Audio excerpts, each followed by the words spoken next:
Bonjour à tous, j'espère que vous allez excellemment bien. Enfin, moi je vais très bien avec une septième étape qui nous a régalé entre Millau et Lavore. C'était réservé aux sprinteurs, sauf que on est dans une région de France déjà pas toute plate, il faut le dire, puis surtout dans une région de France où il y avait pas mal de, quand il y a pas mal de vent, ça peut être des situations de coups de bordure. Et une équipe a quand même animé la course et aujourd'hui c'était bordure sur bordure sur bordure, ça n'a pas arrêté de la journée, moyenne horaire 47 km/h et demi. Bien devant les horaires les plus lents, les plus rapides prévus. Donc on a explosé des records sur cette étape. C'est une étape qui fera extrêmement mal physiquement, un peu comme l'année dernière l'étape de Saint-Étienne. Parce qu'on a roulé fort sur des routes qui n'étaient pas faciles avec un rendement pas optimal. Donc faudra faire attention demain le contre-coup de cette étape lors des Pyrénées avec le port de Balès dans l'étape numéro 8. Résumé de la course si vous n'étiez pas devant vos écrans. Étape donc de bordure, ça a commencé très rapidement parce que l'étape faisait 168 km et à 160 km de l'arrivée, on a la Bora qui accélère. Caleb Ewan est lâché dès le départ, puis Sam Bennett le maillot vert. À un moment on pense qu'il est à deux doigts de revenir, Sam Bennett il est à 200 mètres du peloton principal et puis il n'arrivera jamais à rentrer. Piégé, il finissait extrêmement loin à quasiment 14 minutes sur une étape de plat, hein, il faut quand même le signaler. Dans la côte de Luzançon, qui était la première côte de la journée, au bout de 8 km, vous avez Cosnefroy qui arrive à marquer des points, mais en faisant un effort monumental en début de journée. Il est repris juste après. Derrière, on a donc le sprint intermédiaire à Saint-Sernin-sur-Rance, parce que je vais aller assez vite ensuite derrière.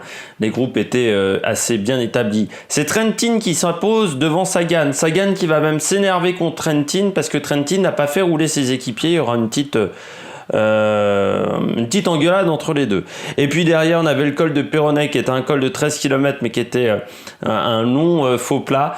De Ghent attaque juste avant le sommet pour prendre les points, de 2 points devant Quentin Paché. Il aura maximum 1 minute. Il a 90 bornes de l'arrivée. Il est repris à 34 km de l'arrivée dans Castres. Vous avez dit dans la présentation de l'étape que ça serait un endroit important, Castres. Je pensais pas qu'il y aurait des coups de bordure avant, qu'on tenterait des coups de bordure à 160 km de l'arrivée. Mais à Castres, j'avais dit faire attention, ensuite c'est dégagé, ensuite s'il y a du vent de côté, ça peut être un carnage. Eh bien tout le monde le savait, mais il y a quand même des coureurs qui se sont fait avoir. Alors déjà Pogacar qui crève à 45 bornes de l'arrivée, bon, pas de chance pour lui. Puis vous avez les Bahrain McLaren qui ont fait un millimélo de vélo et Landa perd du temps dans cette affaire et se retrouve en queue de peloton. À la sortie de Castres, le peloton casse un groupe avec Roland, Landa, Pogacar, Mollema, qui en avait d'autres, je crois que j'ai donné les principaux noms dans ce groupe-là, se font avoir. Ils vont finir à 1 minute 40. À 15 km de l'arrivée, vous avez Carapace qui crève, qui sera attendu par Castroviejo, je crois. Mais ça ne suffira pas pour le faire rentrer dans le peloton. Donc le coéquipier de Egan Bernal qui perd également 1 minute 40 dans l'affaire. Et à la fin, sprint assez surprenant en petit comité. Et c'est la victoire de Wout van Aert qui s'impose pour une deuxième fois dans ce Tour de France 2020. On passe tout de suite au bilan des Bleus. Dans le résumé, il y avait beaucoup de choses à dire. Dans le bilan des Bleus aussi, on a beaucoup de choses à dire. Déjà, d'un point de vue global, je dirais un petit félicitations du jury pour tous les coureurs français et même les équipes françaises, car très peu se sont fait avoir par ce coup de bordure. Et souvent, les coups de bordure, c'était avec le contre-la-montre, nos deux points faibles dans le cyclisme. Il faut le savoir, on se fait souvent avoir sur les coups de bordure. Et là, il faut quand même le dire, AG2R s'est pas fait avoir, Groupama s'est pas fait avoir, Bardet, Pinot sont toujours là, vous avez Cofidis, Guillaume Martin qui est toujours là, Nero Quintana qui est dans une équipe française est toujours là, qui on a d'autres qui étaient dans le bon groupe, Hofstetter était dans le bon groupe également pour Israël. Pierre Rolland s'est fait avoir qu'en fin d'étape, alors que c'est un coureur qui ne supporte absolument pas frotter. Pierre Rolland, et moi je me rappelle d'une étape où il avait perdu l'étape où on était passé aux Pays-Bas Je sais pas si vous vous souvenez, c'était il y a au moins... il était chez Europcar encore à l'époque. Il avait perdu 5 minutes ce jour-là parce qu'il ne supporte absolument pas de frotter au Pierre Rolland. Et là, il s'est fait un peu, il perd que 1 minute 40. Donc il y a des progrès. Et au final, on s'aperçoit que tous les grands coureurs français ne se sont absolument pas fait avoir. Coquard également, j'ai oublié Coquard, voilà, qui ne s'est pas fait avoir. Donc déjà, félicitations du jury du côté des coureurs français. Donc au niveau du classement général, tout va bien. Aucun coureur important français n'a perdu de temps, sauf Pierre Rolland, et encore, il ne perd qu'une minute 40, et c'est pas sur tout le monde, c'est vraiment sur les gros leaders. Donc je dirais que c'est plutôt bien ce qu'a fait Pierre Rolland.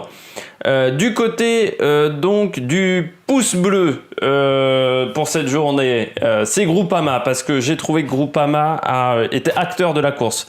Souvent sur les coups de bordure, Groupama suivait ou parfois était mal placé déjà au début, ça c'était il y a longtemps quand même, mais ensuite Groupama FDJ avait tendance à seulement suivre. Il faut savoir qu'un coup de bordure, en fait, vous perdez autant d'énergie à vous retrouver en fin d'un groupe qu'à passer des relais. Donc il faut mieux passer des relais dans un coup de bordure, parce que déjà quand vous passez des relais, vous n'avez pas de chance. C'est très complexe de vous faire lâcher en passant des relais maintenant. J'ai faim. Et donc c'est un bon travail qu'a fait Groupama de passer des relais.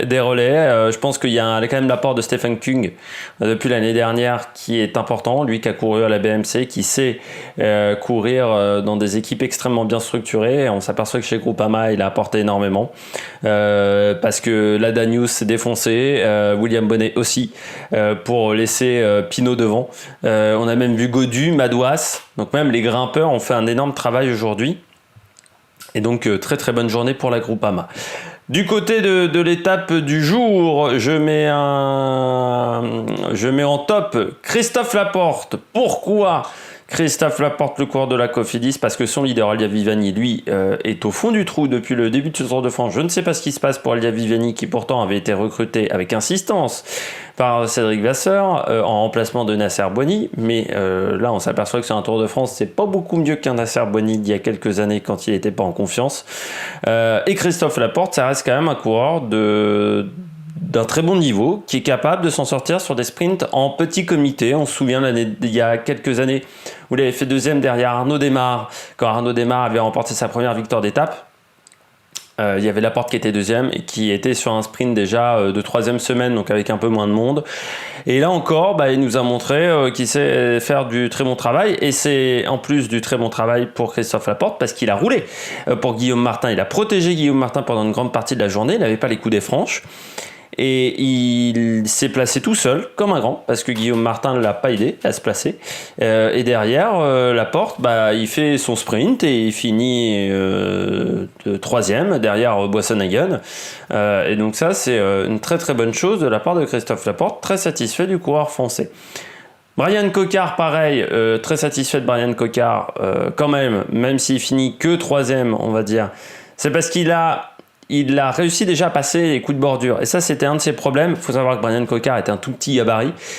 Avec le vent, il n'est pas avantagé. Et par exemple, à Paris-Nice, il s'était fait avoir à un moment, il s'était retrouvé tout au bord de la route parce que c'est pas un coureur qui a le physique il n'est pas là pour imposer son physique, Brian Coquard. Il peut pas vraiment le faire. Donc, il faut qu'il joue sur l'agilité. Et quand il y a du vent, on joue quand même plutôt sur la puissance.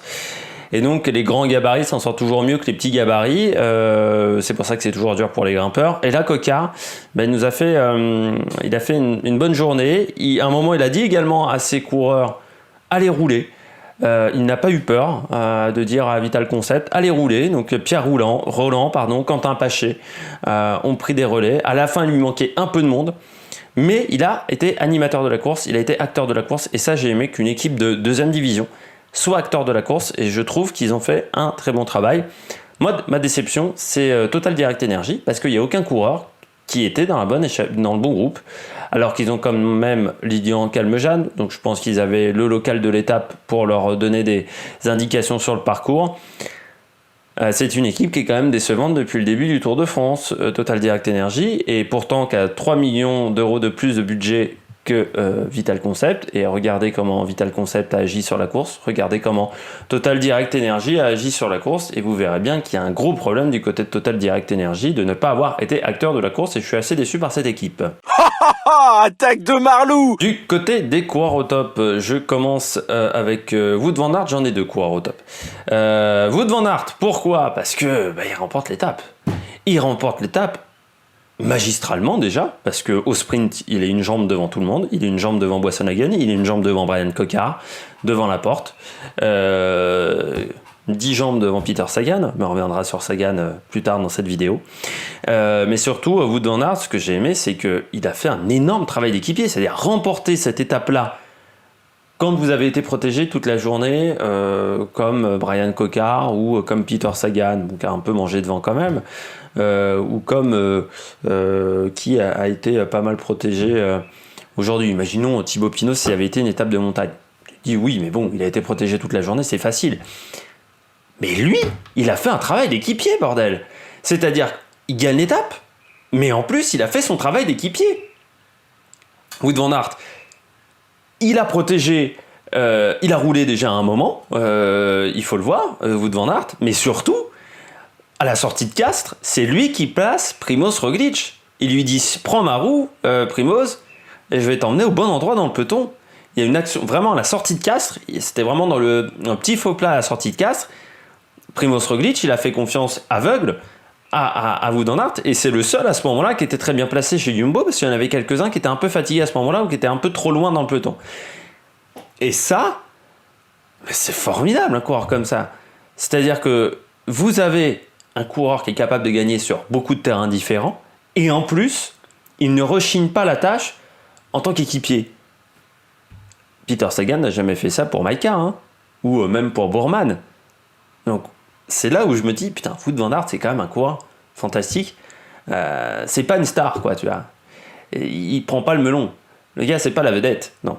Il fait son travail et il applique les plans. Et je pense que pour un directeur sportif, un coureur comme Wout van Aert, ça doit être un régal à coacher, parce qu'il fait ce que vous dites. Et ça, c'est fantastique, ce genre de coureur-là.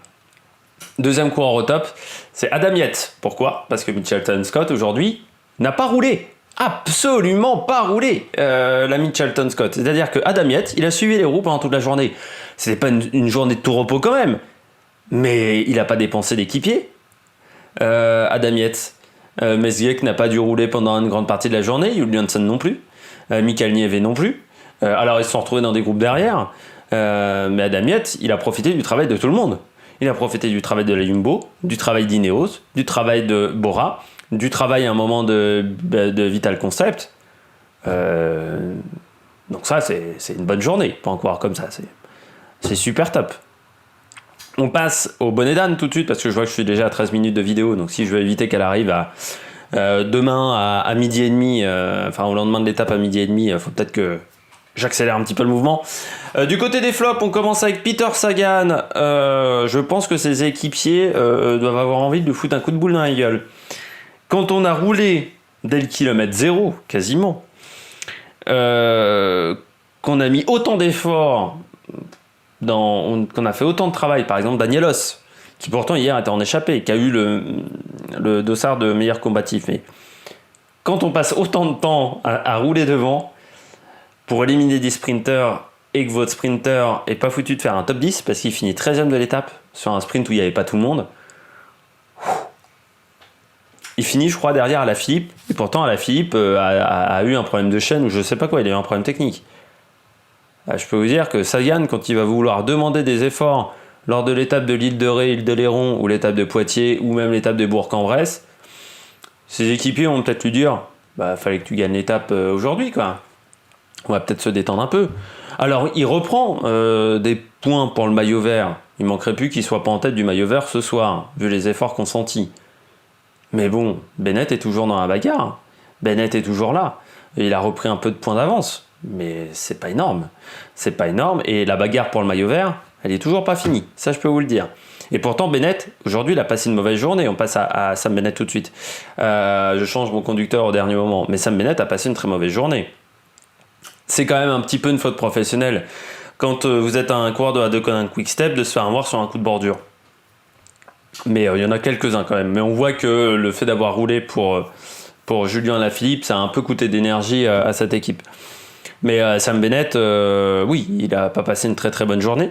Mais au final, il est toujours là pour le maillot vert. Donc tu te dis, oui, un mal pour un bien. Bon, certes, il est plus maillot vert. Mais bon, vu comment Sagan est en forme, il peut le reprendre très vite. Surtout que demain, le sprint intermédiaire est avant les premières difficultés. Donc il y a la possibilité qu'il parte dans l'échappée juste pour prendre des points pour le maillot vert. Et vu comment Sagan a trimé aujourd'hui, peut-être qu'il n'aura pas l'énergie pour aller dans l'échappée. Et puis peut-être que Bourman lui demandera de travailler pour lui.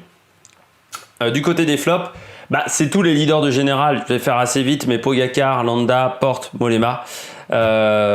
Tous ces coureurs-là qui ont perdu du temps, qui ont perdu 1 minute 40. Pour Pogacar, c'est frustrant parce que c'est la crevaison, ce qui fait qu'il ne se replace pas assez vite. Je pense que c'est aussi un manque d'expérience de la part de Pogacar.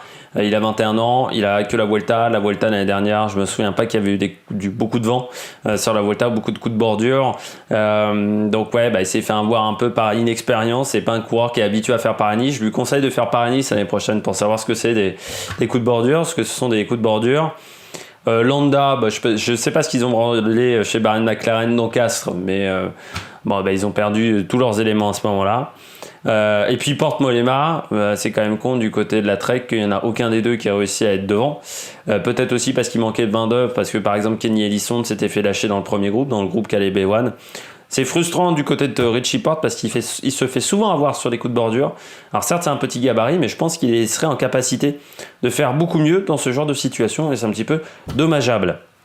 Demain, on passe à l'étape de demain. Ça sera le port de Balès. On arrivera à Loudanvielle.